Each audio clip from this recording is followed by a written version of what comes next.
বিসমিল্লাহির রহমানির রহিম। সুপ্রিয় নবম দশম শ্রেণী সহ এসএসসি শিক্ষার্থী বন্ধুরা, শুভেচ্ছা। আশা রাখি তোমরা সকলেই সুস্থ আছো, ভালো আছো এবং সম্পূর্ণ নিরাপদে আছো। আজকের ক্লাসটি তোমাদের গণিত বইয়ের দ্বিতীয় অধ্যায় সেট এবং ফাংশনের উপর। সেট এবং ফাংশনের উপর এটি আমাদের দ্বিতীয় ক্লাস। আর এই ক্লাসগুলো মূলত সংশোধিত এবং পরিমার্জিত।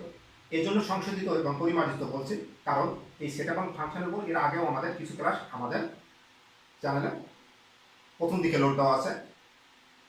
তাহলে শুরু করছে আমাদের দ্বিতীয় ক্লাস। আর আজকের এই দ্বিতীয় ক্লাসটি মূলত সেট এবং ফাংশন অধ্যায়ের প্রথম অংশ সেট সম্পর্কিত। আর আজকের ক্লাসটিতে আমরা সেটের প্রাথমিক ধারণার কিছু অংশ নিয়ে আলোচনা করব। আর আজকের আলোচনার বিষয় যে বিষয়গুলো থাকছে তোমরা একটু দেখে নাও। প্রথমত থাকছে সেট প্রকাশের পদ্ধতি নিয়ে আমরা আলোচনা করব এবং সেটের প্রকারভেদ বা শ্রেণীকরণ নিয়ে আলোচনা করব। এই দুইটা বিষয় আমাদের আজকের আলোচনার বিষয়। তাহলে আমরা শুরু করি আজকের ক্লাসটি। সেট প্রকাশের পদ্ধতি। সেট প্রকাশের পদ্ধতি কয়টি এবং কী কী বা কতভাবে প্রকাশ করা যায় এটা বর্ণনা করার আগে আমরা কয়েকটি সেটের উদাহরণ দেখি। আমরা প্রথমত একটা সেট নিয়ে নিলাম 1 3 5 7 9 11 13 এবং 15।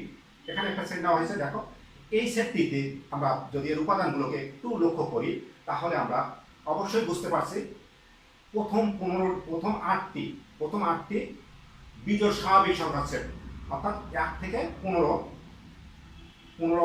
সমান অথবা 15 অপেক্ষা ছোট বিজোড় স্বাভাবিক সংখ্যা নিয়ে আমাদের এই সেটটি গঠিত। আমরা ওই সেটটাকে যদি আবার নিচে একটু অন্যভাবে দেখি, এখানে বলা আছে এর স্বাভাবিক সংখ্যা। আমাদের ওই সেটটির ভিতরে এই সেটটির উপাদানগুলো ছিল সব স্বাভাবিক সংখ্যা এবং ছিল বিজোড় সংখ্যা। এবং কোন বিজোড় সংখ্যা? যে বিজোড় সংখ্যাগুলো 15 সমান অথবা 15 অপেক্ষা ছোট। সেই শর্ত বা বৈশিষ্ট্যগুলো দ্বারা আবার আমরা সেই একই সেটকে নিচেই আরেকভাবে প্রকাশ করছি। এক্স হচ্ছে স্বাভাবিক সংখ্যা। কেমন স্বাভাবিক সংখ্যা? বিজোড় সংখ্যা। কেমন বিজোড় সংখ্যা? যে বিজোড় সংখ্যাগুলো 15 সমান অথবা 15 অপেক্ষা ছোট। এখানে এ এবং এ উপর এবং নিচে যে সেটগুলোকে দেখানো হয়েছে দুইভাবে একই সেটকে, দুটো সেটের মধ্যে কোনো পার্থক্য নেই, শুধু প্রকাশগত পার্থক্য আছে। উপরের সেটটায় ভিতরে যে বৈশিষ্ট্যটা দেখতে পাচ্ছি, প্রত্যেকটা উপাদান সুনির্দিষ্টভাবে উল্লেখ আছে এবং উপাদানগুলোকে সেকেন্ড বন্ধনী দ্বারা আবদ্ধ করা হয়েছে। এবং যেহেতু উপাদান সংখ্যা একের অধিক আছে, প্রত্যেকটা উপাদান আলাদা আলাদাভাবে বা কমা দিয়ে আলাদা করা হয়েছে। দ্বিতীয় ক্ষেত্রে দেখছি ওই একই সেটকে অন্য আরেকভাবে দেখা হয়েছে। এখানে উপাদান সমূহের সাধারণ বৈশিষ্ট্য বা ধর্মগুলো উল্লেখ করে বা শর্তগুলো উল্লেখ করে ওই শর্তগুলোকে সেকেন্ড বন্ধনী দ্বারা আবদ্ধ করা হয়েছে। মূলত এই দুই প্রক্রিয়ায় সেটকে প্রকাশ করা হয়। সাধারণত একটা হচ্ছে উপরেরটাকে বলি আমরা তালিকা পদ্ধতি, আর নিচেরটাকে বলছি আমরা, এটাকে বলছি তালিকা পদ্ধতি, আর নিচেরটাকে বলছি সেট গঠন পদ্ধতি।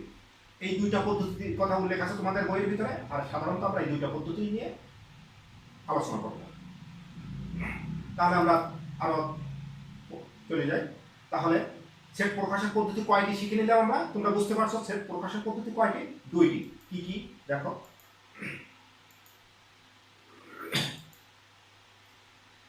আমরা আগে শিখে আসছি সেট প্রকাশের পদ্ধতি হচ্ছে দুইটি। সাধারণ পদ্ধতি হচ্ছে দুইটি, একটা হচ্ছে তালিকা পদ্ধতি আর একটা হচ্ছে গঠন পদ্ধতি, অর্থাৎ খ নম্বরটা আমাদের কারেক্ট অ্যান্সার। তাহলে আমরা এখন বিস্তারিত জানবো তালিকা পদ্ধতি কি আর গঠন পদ্ধতি কি।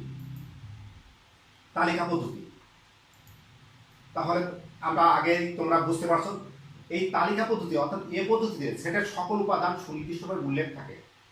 যে পদ্ধতিতে সেটের সকল উপাদান সুনির্দিষ্টভাবে উল্লেখ করে দ্বিতীয় বন্ধনীর ভিতরে আবদ্ধ করা হয়।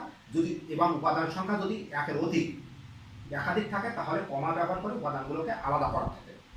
এই পদ্ধতিটাকে বলছি আমরা তালিকা পদ্ধতি। তাহলে আমরা উদাহরণ দেখি। একটা উদাহরণ দেখলাম 7 14 21 28। এখানে 4টি উপাদান আছে, 4টি উপাদানই উল্লেখ আছে। এবং উপাদানগুলোকে যদি আরো একটু লক্ষ্য করি, আমরা পরবর্তীর জন্য আমরা একটু আলোচনা করে নিচ্ছি। উপাদানগুলো কেমন? 7 একে 7, 7 2 14, 3 7 21, 4 7 28। এবং উপাদানগুলোর ভিতরে বিশেষ একটা কি আছে? সিকোয়েন্স বা ক্রম আছে। 7-এর গুণিতক কোন পর্যন্ত? 28 সমান অথবা 28 সংখ্যা ছোট 7-এর গুণিতক হলো স্বাভাবিক সংখ্যা। আর একটা যদি দেখি, দেখো দিয়ে আপনার সেট নিয়ে আসলাম। ইংরাজি বর্ণমালা 5টি বর্ণ রাখা হয়েছে, এ ই আই ও ইউ। তোমরা অবশ্যই বুঝতে পারছো স্বরবর্ণগুলো ভায়োল বা স্বরবর্ণ। ইংরাজি বর্ণমালায় যে 5টি স্বরবর্ণ আছে সেই স্বরবর্ণগুলো হচ্ছে বি। সি আর একটা সেট নিয়ে আসলাম 1 2 4 7 14 28। একটু লক্ষ্য করো আসলে কেমন উপাদান। আমি এ এবং সি সেট দুটো এখানে বিশেষ একটা বিষয় তোমাদের মাঝে উপস্থাপনের জন্য নিয়ে আসছি, একটু পরে বলছি। এখানে 1 2 4 7 14 এবং 28 এখানে হচ্ছে 28 গুণনীয়ক সময়ের সেট, 28 গুণনীয়ক সময়ের সেট। একটু দেখো, আমরা এখানে বলছিলাম 7 গুণিতক আর এখানে বলছি গুণনীয়ক। এই গুণিতক এবং গুণনীয়ক নিয়ে তোমাদের মধ্যে একটা সমস্যা তৈরি হয়। গুণিতক অর্থ হচ্ছে নামতা আর গুণনীয়ক অর্থ উৎপাদক। অর্থাৎ 28 গুণনীয়ক কোন সংখ্যাগুলোকে বলবো, যে সংখ্যাগুলো দ্বারা 28কে নিঃশেষে ভাগ করা যাবে ওই সংখ্যাগুলো হচ্ছে 28 গুণনীয়ক। একটু লক্ষ্য করো, 28 কে আমরা 1 দ্বারা ভাগ করতে পারি, 28 কে 2 দ্বারা ভাগ করতে পারি, 28 কে 4 দ্বারা ভাগ করতে পারি, 28 কে 7 দ্বারা ভাগ করতে পারি, 28 কে 14 দ্বারা ভাগ করতে পারি, আবার 28 কে 28 দ্বারা ভাগ করতে পারি। এই ছাড়া কিন্তু আর কোনো সংখ্যা দ্বারা ভাগ করা যায় না। তাহলে 28 এর গুণনীয়ক হচ্ছে 1 2 4 7 14 এবং 28। গুণনীয়ক বলতে বলা হয় উৎপাদক, অর্থাৎ একটা সংখ্যা যে সকল সংখ্যা দ্বারা নিঃশেষে বিভাজিত ওই সংখ্যাগুলো হচ্ছে ওই সংখ্যাটির গুণনীয়ক। আর গুণিতক হচ্ছে নামতা। 7 একে 7, 7 দুগুণে 14, 3 7 21, 4 7 28, যেটা আমরা ছোটবেলায় শিখে গেছি। তাহলে আমরা তালিকা পদ্ধতি কি ক্লিয়ার বুঝলাম। এখানে প্রত্যেক উপাদান উল্লেখ থাকবে সুনির্দিষ্টভাবে। উপাদান সংখ্যা যদি 1 এর অধিক হয় তাহলে উপাদানগুলোর মধ্যে কমা ব্যবহার করে আলাদা করে সেকেন্ড বন্ধনী দ্বারা আবদ্ধ করা হবে। এরপরে আমরা সেট গঠন পদ্ধতিতে চলে আসছি। এটা বুঝতে পারছো, এই পদ্ধতিতে সেটের সকল উপাদান সুনির্দিষ্টভাবে উল্লেখ থাকে না। এই পদ্ধতিতে সেটের সকল উপাদান সুনির্দিষ্টভাবে উল্লেখ থাকে না, শুধু উপাদানসমূহ নির্ধারণের ধর্ম উল্লেখ থাকে এবং তথ্যগুলোকে একটি দ্বিতীয় বন্ধনীর ভিতরে আবদ্ধ করা হয়। এই পদ্ধতিটার নাম বলছে আমরা কি, গঠন পদ্ধতি। উদাহরণ আমরা দেখি, বিজোড় স্বাভাবিক সংখ্যা এবং কোন বিজোড় স্বাভাবিক সংখ্যা, যে বিজোড় স্বাভাবিক সংখ্যাগুলো 15 এর সমান অথবা 15 টাকা ছোট। ক্লিয়ার?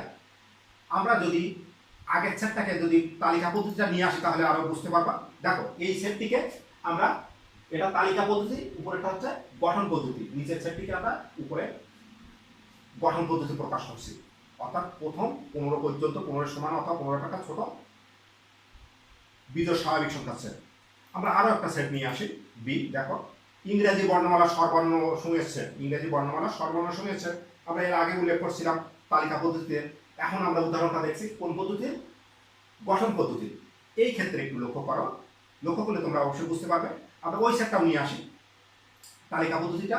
এখানে দেখো এ ই আই ও ইউ এই উপাদানগুলো এখানে নির্দিষ্ট ছিল, এখানে এই উপাদানগুলোর বৈশিষ্ট্য বা ধর্মগুলো উল্লেখ করে দ্বিতীয় বন্ধনী দ্বারা আবদ্ধ করা হয়েছে। আমরা আরো একটা সেট নিয়ে আসছি, স্বাভাবিক সংখ্যা এবং 28 এর গুণনীয়ক। ক্লিয়ার? আমরা ওই সেটটাকেও নিয়ে আসি। এই যে 1 2 4 7 14 28 এটা ছিল আমাদের তালিকা পদ্ধতিতে। এর বৈশিষ্ট্য বা ধর্মগুলোকে সেকেন্ড বন্ধনী দ্বারা আবদ্ধ করে আমরা কি তৈরি করছি, এই সেটটির গঠন রূপ তৈরি করছি, একটা রূপ থেকে আরেকটা রূপে কনভার্ট করছি। তাহলে আশা রাখি তোমাদের সমস্যা থাকার কথা না।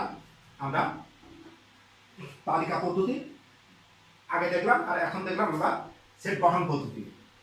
এখন দেখো, আমরা এখানে বিশেষ একটা চিহ্ন বা স্যাম্পল ব্যবহার করছি, ইস টু। এটাকে সেটের ভাষায় আমি বলছি, সেটের ভাষায় বলা হয় সাজ দ্যাট। সাজ দ্যাট, এটাকে ইংরেজিতে বলা হয় সাজ দ্যাট, বাংলায় এরূপ যেন অথবা শুধু যেন পড়া হয়। অর্থাৎ এইটাকে যদি আমরা পড়তাম টোটাল সেটটাকে, তাহলে এক্স সাজ দ্যাট এক্স বিজোড় স্বাভাবিক সংখ্যা এবং x less than equal to 50।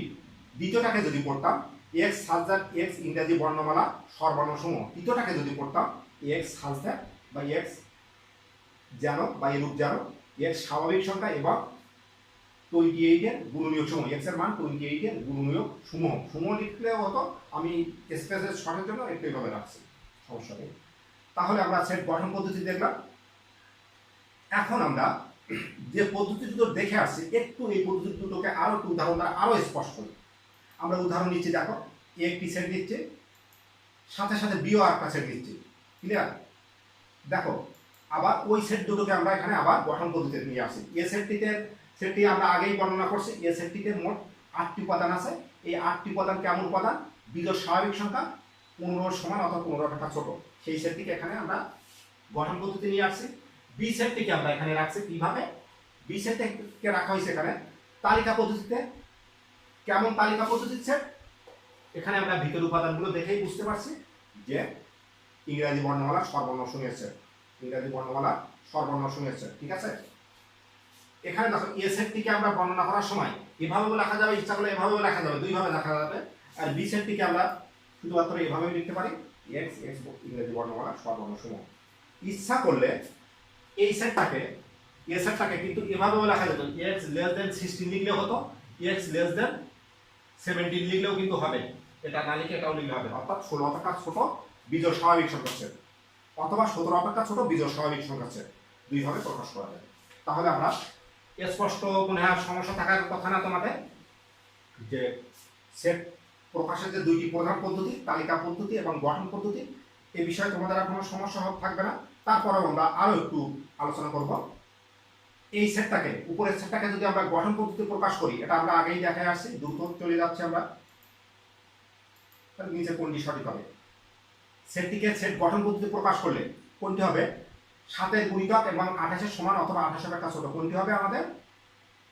ক নম্বরটি হবে 7 গুণিতক এবং 28 সমান অথবা 28 অপেক্ষা ছোট। অনেকেই ভুল করে 7 গুণনীয়ক না, কিন্তু গুণিতক। একইভাবে আমরা গঠন পদ্ধতি হতে যদি তালিকা পদ্ধতিতে প্রকাশ করি, এখানে একটু অন্যভাবে রাখছি। দেখো, স্বাভাবিক সংখ্যা x such that n x element of n such that x হচ্ছে 28 এর গুণনীয়ক এবং 28 অপেক্ষা ছোট। 28 এর গুণনীয়ক হবে কিন্তু 28 অপেক্ষা ছোট হবে। এখানে একটা প্রশ্ন রয়ে গেছে আমাদের। আমরা অপশনগুলো দেখি। প্রথম একটা অপশন দেখলাম, দ্বিতীয়বার একটা অপশন দেখলাম, তৃতীয় একটা অপশন দেখলাম, চতুর্থ একটা অপশন দেখলাম। এখানে বলা হচ্ছে 28 এর গুণনীয়ক হবে কিন্তু 28 অপেক্ষা ছোট হবে। 28 অপেক্ষা ছোট গুণনীয়কগুলো, 28 এর গুণনীয়কগুলো কিন্তু আমাদের কয়ের মধ্যে পাচ্ছে। অনেকেই কয় অ্যান্সার দিয়ে দেবে, আসলে ভুল হবে। 1 2 4 7 14 28। আমরা গুণনীয়ক কি সেটা আগে দেখাইছি বা বলছি। এর ভিতর থেকে হবে 28 অপেক্ষা ছোট, অর্থাৎ 28 থাকবে না, অর্থাৎ 14 পর্যন্ত, অর্থাৎ নিচের হবে 1 2 4 7 14। ক্লিয়ার? তাহলে আমরা গঠন পদ্ধতি হতে তালিকা পদ্ধতি কিভাবে প্রকাশ করতে হয় একটু সাধারণভাবে আমরা শিখে নিলাম। এরপরে আমরা চলে আসবো উপাদান অনুযায়ী সেটের শ্রেণীকরণ। উপাদান অনুযায়ী সেটের শ্রেণীকরণ, উপাদান অনুসারে সেটকে কতভাবে ভাগ করা যায় বা কয়ভাবে বর্ণনা করা যায়। এই বর্ণনার জন্য আমরা একটু অন্যভাবে দেখি, একটু উদাহরণ নিয়ে আসি। দেখি, এই একটা সেট নিলাম, আমরা এই সেটগুলোকে আগেও নিয়েছি, এখানে আবার নিয়ে আসি, একই উদাহরণ বারবার দেখাচ্ছি। এই সেটটার ভিতরে দেখো 7 14 21 28 7 গুণিতক এবং 4টি উপাদান আছে, 7 14 21 এবং 28। আর একটা সেট নিচ্ছি, দেখো স্বাভাবিক সংখ্যা এবং 28 সমান অথবা 28 অপেক্ষা ছোট, অর্থাৎ প্রথম 28 সমান অথবা 28 অপেক্ষা ছোট স্বাভাবিক সংখ্যাগুলো সেট। প্রথম সেটটিতে আমরা যদি একটু উপাদানগুলো লক্ষ্য করি, এখানে 4টি উপাদান আছে, এ সেটে 4টি উপাদান আছে, আর বি সেটে কয়টি উপাদান আছে? বি সেটে আছে 28টি উপাদান, 1 2 3 আপ টু 28 পর্যন্ত, 28 সহ। ঠিক আছে? তাহলে এ সেটের উপাদান সংখ্যা 4টি, বি সেটের উপাদান সংখ্যা 28টি, অর্থাৎ এই দুইটা সেটের উপাদান সংখ্যা নির্দিষ্ট করে আমরা বলতে পারছি। এরপরে যদি আমরা আরো দুইটা সেট নিয়ে আসি, দেখো সি একটা সেট নিয়ে আসলাম, 1 2 3 4 আপ টু সি সেটটার উপাদানগুলোকে যদি একটু পর্যবেক্ষণ করি বা একটু লক্ষ্য করি, তাহলে আমরা বলতে পারি সি সেটের উপাদানগুলো হচ্ছে স্বাভাবিক সংখ্যা সেট। স্বাভাবিক সংখ্যাকে আমরা সাধারণত এন দ্বারা প্রকাশ করি, কিন্তু আমাদের সুবিধার জন্য পুরো মোটা মেনটেজ করার জন্য আমরা সি দ্বারা নিয়ে আসছি। অর্থাৎ স্বাভাবিক সংখ্যা সেট 1 2 3 4 আপ টু অর্থাৎ কত পর্যন্ত আছে জানি না, এখানে স্বাভাবিক সংখ্যা অনির্দিষ্ট, অসংখ্য, ধনাত্মক পূর্ণ সংখ্যা। তাহলে এই সেটে কতটি উপাদান আছে সেটা কিন্তু আমরা বলতে পারছি না। আরো একটা সেট যদি আমরা গঠন পদ্ধতিতে আনি, সকল বিজোড় স্বাভাবিক সংখ্যা সেট। কতটি বিজোড় স্বাভাবিক সংখ্যা আছে আমরা এটাও বলতে পারবো না, অর্থাৎ 1 3 5 7 আপ টু থাকবে। অর্থাৎ সি আর বি সেটে, সি এবং বি সেটে মোট কতটি উপাদান আছে সেটা নির্দিষ্ট করে বলা সম্ভব না। এখানে উপাদান সংখ্যা অসংখ্য বা অনির্দিষ্ট বা অসীম। প্রথম দুইটা সেটে উপাদান সংখ্যা ছিল নির্দিষ্ট বা সসীম, আর দ্বিতীয় দুইটা সেটে পাচ্ছি আমরা উপাদান সংখ্যা অনির্দিষ্ট বা অসীম। এই উপাদান সংখ্যার উপর ভিত্তি করে আমরা সেটকে প্রথমত দুই ভাগে ভাগ করে নিচ্ছি। একটা হচ্ছে শ্রেণীবিভাগ করছে, এটাকে বলা হয়, এই ধরনের সেটকে বলা হয় সসীম সেট, আর এই ধরনের সেটগুলোকে বলা হয় অসীম সেট। অর্থাৎ সসীম সেটে উপাদান সংখ্যা নির্দিষ্ট থাকে, অসীম সেটে উপাদান সংখ্যা অনির্দিষ্ট বা অসীম থাকে। আমরা সসীম এবং অসীম দেখলাম। এছাড়াও যদি আমরা একটু অন্যভাবে চিন্তা করি, এমন কোনো সেট বর্ণনা করতে গিয়ে যদি আমরা দেখি ওই সেটে কোনো উপাদান সংখ্যা পাওয়া গেল না, কোন উপাদান নেই, তাহলে কি সেট গঠন হবে না? অবশ্যই হবে। আমরা দেখছি ই একটা সেট দেখলাম এবং এফ আরো একটা সেট দেখলাম। আমরা দেখলাম সেকেন্ড বন্ধনী আছে, কোনো ভিতরে কোনো সদস্য নেই, উপাদান নেই, এই ধরনের সেটগুলোকে বলা হয় ফাঁকা সেট বা এমটি সেট বা নাল সেট। এখানে কি পাচ্ছি আমরা? ই সেটের ভিতরে কোনো উপাদান নেই, অর্থাৎ ই সেটটাকে আমরা বলছি ফাঁকা সেট। যদি কোনো সেটের বর্ণনা করতে গিয়ে দেখি ওই সেটে কোনো উপাদান পাওয়া যাচ্ছে না বা কোনো উপাদান নেই, তাহলে ওই ধরনের সেটগুলোকে আমরা ফাঁকা সেট বলি। আর এফ সেটার এটা আছে আমাদের তালিকা পদ্ধতিতে, এটা আছে আমাদের গঠন পদ্ধতিতে। স্বাভাবিক সংখ্যা বর্গ ঋণাত্মক হবে। আমরা জানি এমন কোনো স্বাভাবিক সংখ্যা নেই, অর্থাৎ আমাদের গণিতে বা আমাদের সংখ্যা জগতে এমন কোনো স্বাভাবিক সংখ্যা পাবো না যাকে বর্গ করলে ঋণাত্মক হয়, এটা অসম্ভব। অর্থাৎ এই ধরনের কোনো স্বাভাবিক সংখ্যা নেই, তাহলে অর্থাৎ এফ সেটটিরও কোনো সদস্য পাওয়া যাবে না।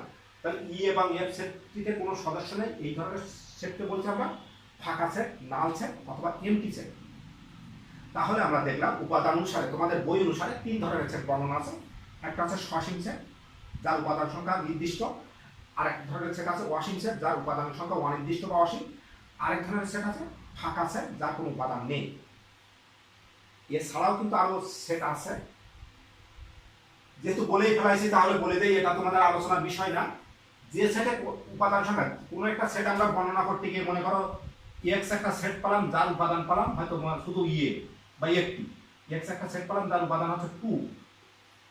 এই ধরনের সেটগুলোকে বলা হবে একক সেট। একটি উপাদান দ্বারা গঠিত সেটকে একক সেট বলে। এটা তোমাদের বইয়ের আলোচনার বিষয় না, পরবর্তীতে তোমরা উপরের ক্লাসে তোমরা এই বিষয়গুলো পাবে, তখন আলোচনা করা যাবে। এই একটি উপাদান দ্বারা গঠিত সেটকে আমরা একক সেট বা ইউনিট সেট বলি। তাহলে আমরা এবার আমাদের বিস্তারিত একটু দেখি। সসীম সেট সংজ্ঞা তোমরা ক্লিয়ার বুঝতে পারছো।